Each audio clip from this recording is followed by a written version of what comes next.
দুর্ভিক্ষের আশঙ্কায় মিয়ানমারের রাখাইনে বাংলাদেশ হয়ে জাতিসংঘের ত্রাণ সহায়তা পৌঁছাতে মানবিক করিডোর দিতে সরকার নীতিগত সিদ্ধান্ত নেয়ার পর দেশের স্বাধীনতা ও সার্বভৌমত্বের ঝুঁকির প্রশ্নে বিতর্ক সৃষ্টি হয়েছে। বিরোধিতাও এসেছে বিভিন্ন রাজনৈতিক দল ও সুশীল সমাজের পক্ষ থেকে। করিডোর স্থাপনের বিরুদ্ধে ফুঁসে উঠেছে স্থানীয়রা। কক্সবাজার থেকে আহসান সুমনের প্রতিবেদন।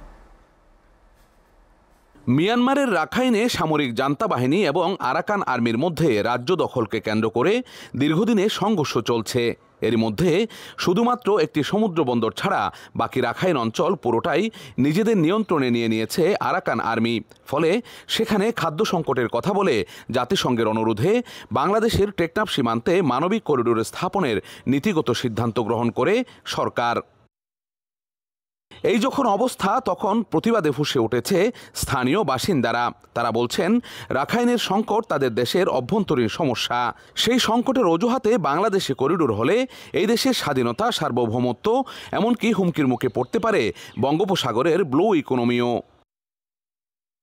অন্তর্বর্তী সরকারকে এমন ঝুঁকিপূর্ণ সিদ্ধান্ত থেকে সরে আসার আহ্বান জানান স্থানীয়রা।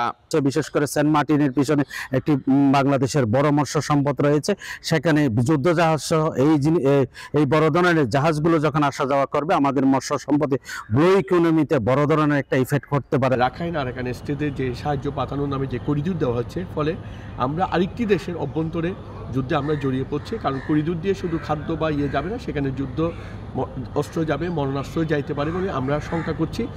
এদিকে বিএনপি সহ বিভিন্ন রাজনৈতিক দলের স্পষ্ট বিরোধিতার মুখে অন্তর্বর্তী সরকার বলছে, জাতিসংঘ উদ্যোগ নিলে সবার সঙ্গে আলোচনা করে করিডোরের বিষয়ে চূড়ান্ত সিদ্ধান্ত নেওয়া হবে। এমন বাস্তবতায় করিডোরকে জটিল সমীকরণ বলছেন উখিয়া বিএনপির আহ্বায়ক ও সাবেক এই উপজেলা চেয়ারম্যান। এখানে অনেক জটিল সমীকরণ রয়েছে।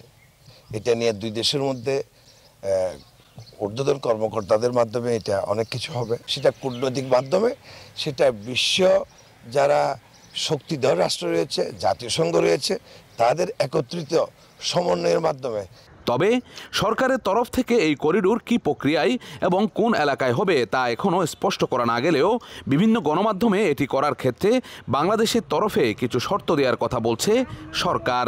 বাংলাদেশের জলসীমা ব্যবহার করে মিয়ানমারের অভ্যন্তরীণ যে সমস্যা, সেই সমস্যা সমাধানের জন্য এখানে যে মানবিক করিডোর স্থাপন করার পরিকল্পনা চলছে, সেই মানবিক করিডোর যেন কোনো কারণে অমানবিকতায় রূপ না নেয়, সেই বিষয়টির উপর গুরুত্ব আরোপ করছেন এখানকার স্থানীয়রা।